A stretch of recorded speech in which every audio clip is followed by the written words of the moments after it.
Shalom bien-aimé dans le Seigneur Jésus-Christ, c'est votre serviteur ce matin qui se présente encore devant vous.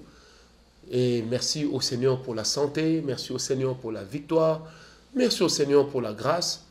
D'aucuns diraient les temps sont difficiles, mais moi je dirais que le Seigneur ne cesse de nous soutenir. Ce matin, j'aimerais que nous puissions parler sur le premier don de révélation, qui est la parole de connaissance. Vous savez, la parole de connaissance, c'est une capacité surnaturelle de savoir des choses sans en avoir été informé. Je répète, c'est une capacité surnaturelle de savoir des choses sans en avoir été informé. La particularité de la parole de connaissance, c'est qu'elle prend le passé et elle prend le présent. Elle ne prend pas le futur. Parce que dès lors qu'elle prend le futur, ce n'est plus une parole de connaissance, mais c'est une prophétie. Donc la parole de connaissance, c'est une capacité surnaturelle de connaître des choses desquelles on n'a pas été informé. C'est-à-dire des choses qui ne sont pas évidentes pour nous. C'est comme quand on a une parole de connaissance, on peut dire d'une personne, tu t'appelles Marie-Antoinette. On peut dire par exemple à une personne, tu t'appelles, je ne sais pas moi, Yolande Moussouamba, tu es né en 1984, tu as 2-3 enfants. En fait, vous voyez, avec la parole de connaissance, on donne une information qu'on ignore. Donc on donne une information à laquelle on ne peut pas avoir d'emblée accès. Vous savez, le Seigneur Jésus-Christ lui-même l'a manifesté. Prenez avec moi Jean 1, verset 47 au verset 50. La Bible dit, Jésus voit Nathanaël s'avancer vers lui. Alors il dit, voilà un véritable Israélite, un homme sans arrière-pensée.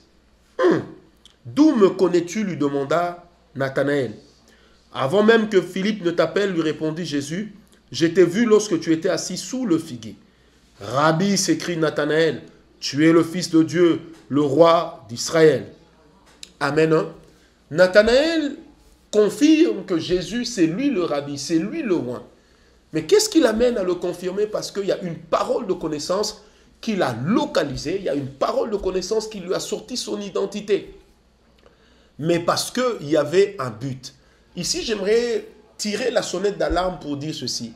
Le fait de dire à quelqu'un son nom, le fait de dire à quelqu'un son adresse, là n'est pas la prophétie. C'est une parole de connaissance. Mais toute parole de connaissance doit avoir un but. Parce que la Bible déclare que Dieu fait chaque chose pour un but. Amen. Donc c'est important de savoir que la parole de connaissance, elle peut faciliter dans la délivrance. Dans ce sens où elle peut révéler des choses cachées, ou elle peut même révéler l'événement par lequel l'esprit impur est entré. La parole de connaissance, c'est une manifestation du don qui permet à ce que la crainte de Dieu soit rétablie dans l'Église. Parce que dès lors qu'une personne sait que si je marche dans le désordre, que si ma marche est clopin, eh bien le Seigneur pourra le révéler. À partir de ce moment-là, la parole de connaissance est importante pour ramener de l'ordre dans l'Église de Jésus-Christ. Et ma prière à moi, aujourd'hui, à vous qui me suivez, à vous qui êtes pasteur, berger, prophète, apôtre, docteur, évangéliste, diacre, ancien, que le Seigneur restaure le don de la parole de connaissance dans votre Église. Que le Seigneur restaure le don de la parole de connaissance au milieu de vous. Vous dévoilerez plusieurs œuvres de l'ennemi et vous dévoilerez les fausses personnes. Vous savez, dans nos églises, nous avons toujours des gens qui se font passer pour des gars bien, des gens auxquels on donne un crédit volontiers d'être des bons frères, mais en réalité, ils ne le sont pas. En réalité, il y en a qui sont des païens, excusez-moi de le dire. Il y en a qui n'ont aucune marche avec Jésus. Eh bien, la parole de connaissance peut révéler ce qui est caché. La parole de connaissance peut prendre ce qui est enfoui et le ramener à la surface. C'est comme ça que Job pouvait dire, Seigneur, où fuirai-je loin de toi? Où fuirai-je loin de ta face? Le désir de le faire y était. Mais comment pouvait-il fuir loin de la face de Dieu? Parce que Dieu a connaissance de tout. Et la parole de connaissance, ce n'est pas le fruit d'une enquête menée dans l'Église en utilisant des mouchards qui vous ramènent des informations. Non, la parole de connaissance est une information qui vient du Saint-Esprit directement vers vous. Et la parole de connaissance permet également d'exposer des choses cachées par lesquelles le diable veut passer pour nuire à son peuple. Que le Seigneur aujourd'hui nous dévoile cela dans le nom de Jésus-Christ.